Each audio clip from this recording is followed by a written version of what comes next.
గురువుగారు, తెలంగాణలో అత్యంత వైభవంగా చేసుకునే కార్యక్రమాల్లో అంటే మనకి చాలా కార్యక్రమాలు చేసుకుంటూ ఉంటాం. కానీ బోనాలని చాలా భక్తి శ్రద్ధలతో చేసుకుంటారు.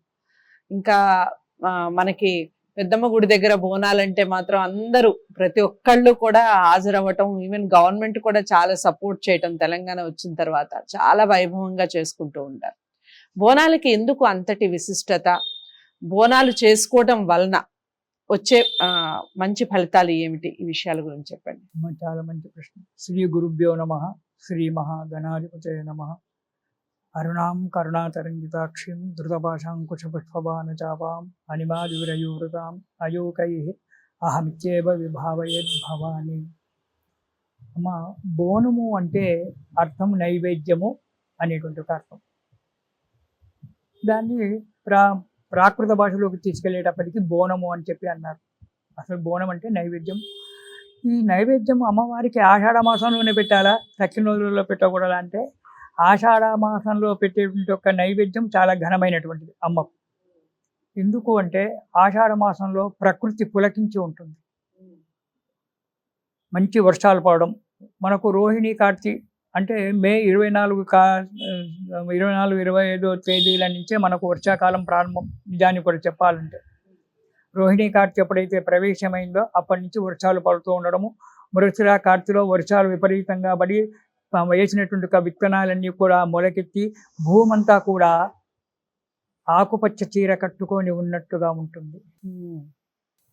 పచ్చని చెట్లు, అంతకుముందు ఎండాకాలంలో గ్రీష్మ ఋతువులో ఎండిపోయినటువంటి ఒక చెట్లు, ఏవైతే ఆకులు వెళ్ళిపోయినటువంటి ఒక చెట్లన్నీ కూడా ఎగురేస్తూ నవాంకురాలు అంటారు. నవాంకురాలు వెలిగించి ఆ చెట్లు పచ్చగా కనబడము, భూమంతా పచ్చ. నదులన్నీ కూడా నీళ్లతో నిండి ఉండడము, నదులు కానీ చెరువులు కానీ నీళ్ళతో నిండి ఉండడము. కొందరికి కొత్త ధాన్యము, ఉగాది వరకు కొత్త ధాన్యం వస్తుంది, కొత్త ధాన్యం కొందరికి రావడము, ఇవన్నీ కూడా మనకు ఉంటుంది. ఇది ప్రకృతి సంబంధమైనటువంటి ఒక పండగ. బోనాలు అనేటువంటిది ఏదైతుందో ప్రకృతి మాతకు మనం సేవ చేసుకోవడం. ఈ ప్రకృతి మాత ఎవరు? ఆమె రూపం అనేటువంటిది మనకు తెలియదు కదా. అందు గురించి అమ్మవారిని ప్రకృతి మాతగా చేసుకున్నాం.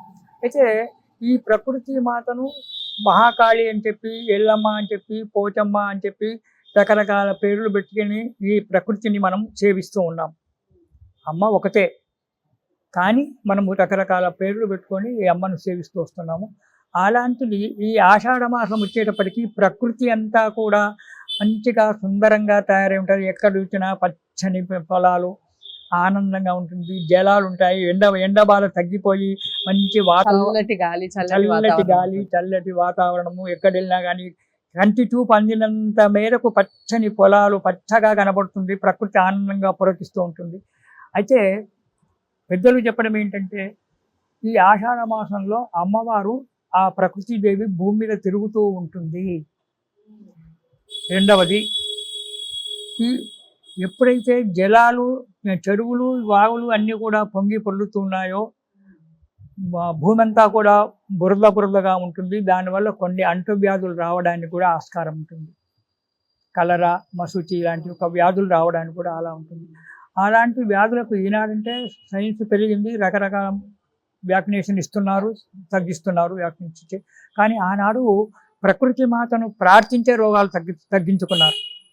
ఆ రోగాలకు అమ్మవారే ఈ రోగాలు ఇంకేంటి మనకు శాస్త్రంలో ఉంది. ఇప్పుడు మన మహిషాసుర మర్దని యొక్క వృత్తాంతం తీసుకున్నా, లలితాదేవి త్రిపుర సుందరి వృత్తాంతం తీసుకున్నా, అందులో కూడా రోగాస్త్రాలు వేయడము, మసూచాస్త్రాలు వేయడము, రాక్షసులు, అమ్మవారు వాటికి తగ్గించేయడము అనేటువంటి కూడా విషయం కూడా మనకు కనబడుతూ ఉంటుంది. అది నిజమో అబద్ధమో అది కొందరు మేము నమ్ముతున్నాం, కొందరేమో నమ్మడం లేదు. అయినా వాతావరణం వల్ల వాతావరణానికి ప్రకృతికి సంబంధించిన వ్యాధులు రావడానికి ఎక్కువగా ఆస్కారం ఉంటుంది.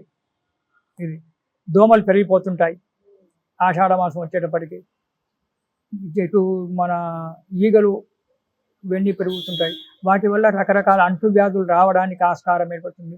ఇవన్నీ వ్యాధులు ఏమీ రాకుండా మనకు ఉండాలి అంటే అమ్మను సేవించుకోవాలి. అమ్మను ఎలా సేవిస్తాం మనము?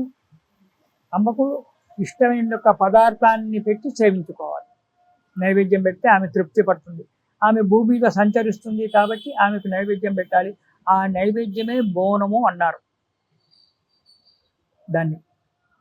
అది అయితే ఆ అమ్మవారికి నైవేద్యం ఎలా పెడతారు? ఏమి నైవేద్యం పెడతారు?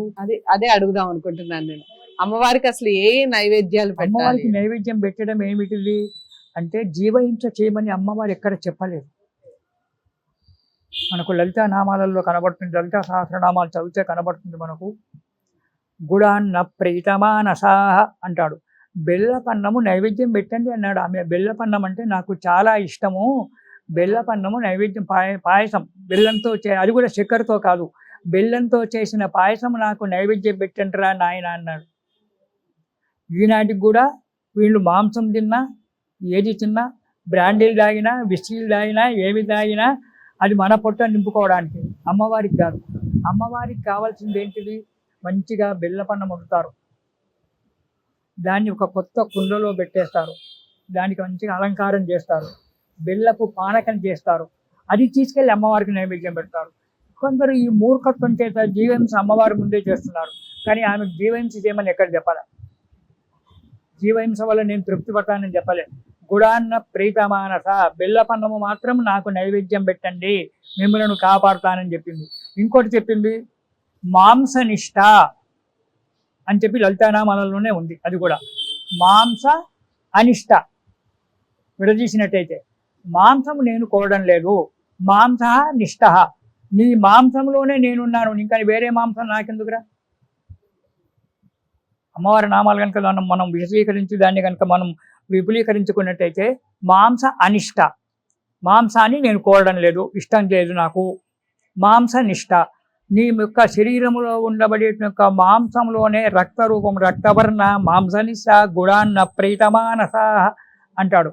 రక్తవర్ణముతో నీ మాంసంలోనే నేను నివసించి ఉన్నాను అని చెప్తుంది అమ్మవారు. గుడాన్న ప్రీతమానస, బెల్లం పెట్టరా, బెల్లపన్నం పెట్టరా, నేను సంతోషపడతాను. అయితే బెల్లపన్నం తినడం వల్ల ఇంకోటి ఏముంది? రక్తంలో ఎర్ర రక్త కణాలు పెరుగుతాయి. బెల్లపన్నం తినడం అది ఉంది. చక్కెరతో చేసిన పాయసంలో పెరగడం కాదు, బెల్లంతో చేసినటువంటి ఒక పదార్థములోనే శరీరంలో రోగ నిరోధక శక్తి పెరుగుతుంది. రోగ నిరోధక శక్తి ఆ రోగ నిరోధక శక్తి పెరగడానికే మనం బెల్లపన్నంతో నైవేద్యం పెట్టాలి అమ్మవారికి. మేకలు కోసి, అవి కోసి, కోళ్ళు, మేకలు ఇవన్నీతో అమ్మవారు ఎక్కడ కోరలేదు. జీవహింస చేసి మనం పాపం కట్టుకుంటున్నాం ఒక జీవిని చంపి. కానీ అది ఆచారం అయిపోయింది, దాన్ని వద్దంటే మనల్ని కొడతారు. అది ఆచారంగా మనకు మారిపోయింది. కానీ అది కాదు. మాంసనిష్ట, నీ శరీరంలో ఉన్న మాంసంలోనే నేను నివసించి ఉన్నాను, బెల్లపన్నం పెట్టు, నీకు రోగ నిరోధక శక్తి పెరుగుతుంది, దానివల్ల నువ్వు ఆరోగ్యంగా ఉంటావు అని చెప్పారు మనకు. లలితా సహస్రనామాలలోనే చెప్పారు ఇది. కాబట్టి ఆ అమ్మవారికి బెల్లపన్నంతో నైవేద్యం పెట్టాలి. అది కొత్త కుండలో తీసుకొనే పెట్టాలి. అంటే వండడం వేరే దాంట్లో వండుతారు. ఆ దాని కుండలో అన్నం పాయసం అంతా పెట్టి దానికి మంచిగా పసుపు కుంకుమతో అలంకారం చేసి దాని మీద ఒక దీపం వెలిగించి ఆ ముత్తైదలు మంచిగా పట్టు చీరలు కట్టుకొని అలంకారం చేసుకొని, ఎందుకంటే అమ్మవారి దగ్గరికి అలంకార పూజం చేయాలి, అలంకార ప్రియ, అలంకారంతో వెళ్ళాలి కాబట్టి దీపాలు పెట్టుకొని వెళ్ళి అమ్మవారికి మీరు ఒక 100 మేకలు కోసుకున్నా సరే, కానీ అమ్మవారికి అతను వాళ్ళు పెట్టేది బెల్లపన్నమే. ఈ బెల్లపన్నం నైవేద్యం పెట్టి అది ప్రసాదంగా తీసుకోవడం, దానివల్ల మన శరీరంలో రోగ నిరోధక శక్తి పెరిగి ఈ అంటువ్యాధులు అనేటువంటి దగ్గరికి రాకుండా ఉంటాయి. అలా ఈ బోనం ఇది ఆదివారం నాడు చేయడం చాలా గొప్పదనం. ఎందుకంటే ఆదిత్యార్కో రవిర్భాను, ఆదివారం ఎందుకంటే ఆరోగ్యం భాస్కరాదిచ్చేతన్నాడు. ఆరోగ్యాన్ని కాపాడేటువంటి ఒక వ్యక్తి ఒక్క సూర్యనారాయణ మూర్తే. మన 9 గ్రహాలలో ఆరోగ్యాన్ని కాపాడేటువంటి ఒక వ్యక్తి సూర్యనారాయణ మూర్తి, ఆరోగ్యాన్ని కాపాడేటువంటి ఒక వ్యక్తి అమ్మవారు ప్రకృతి మాత. కాబట్టి ఆదివారం రోజే గనక మనము బోనాలు చేసినట్టయితే ఇటు సూర్య భగవానుడు మన ఆరోగ్యాన్ని కాపాడుతాడు, బెల్లపన్నము నైవేద్యం పెట్టడం వల్ల ఇటు అమ్మవారు మనను కాపాడుతుంది, ఈచి బాధలు రాకుండా కాపాడుతుందని చెప్పి ఆనాడు అమ్మవారికి ఆదివారం నాడు చేసుకోవడము అనేటువంటిది. ఇది ఒక్కొక్క ప్రాంతంలో చేస్తారు. తెలంగాణ ప్రాంతంలో చాలా ఘనంగా ఉంటుంది.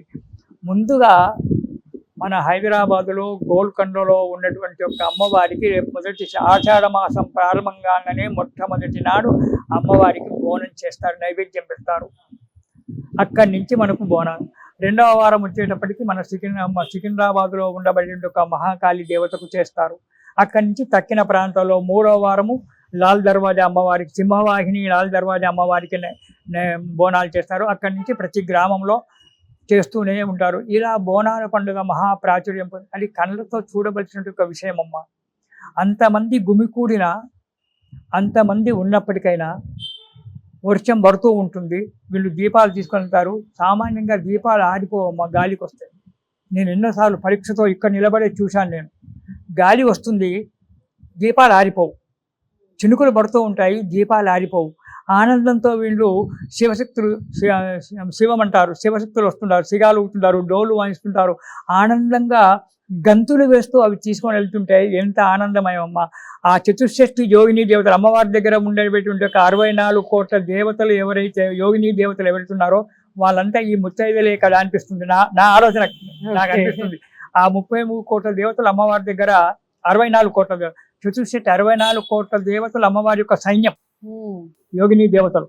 ఆ యోగిని దేవతలంతా ఈ ముత్తైదుల రూపకంగా వెళ్ళి అమ్మవారిని సేవించడానికి వీళ్ళంతా బయలుతున్నారు. రకరకాల పట్టు చీరలు కట్టుకొని, అలంకారాలు చేసుకొని, ఆనందంతో గంతులు వేస్తూ ఆ దీపాలు పెట్టుకుంటే, ఇక్కడ దీపం పెడితే గాలి, ఏ మాత్రం గాలి కారిపోతుంది, కానీ ఆ తల మీద పెట్టుకొని బయటికి వెళ్తే దీపం ఆరిపోలే. మరి అమ్మవారి శక్తి లేదంటావా? ఆ చినుకులు పడుతూ ఉంటే కూడా దీపం ఆరిపోలే. ఈ చినుకులు, ఇంత 2 చినుకులు పడితే అబ్బో ఎలా అని భయపడతాము. మరి ఆ రోజు పెద్ద వర్షం పడ్డ, ఆ వర్షంలో కూడా ఆనందంతో గంతులు వేస్తూ ఆ బోనం తీసుకెళ్తూ నైవేద్యం తీసుకెళ్తారు అమ్మవారికి. ఎంత ఆనందమయంగా ఉండబడినటువంటిది.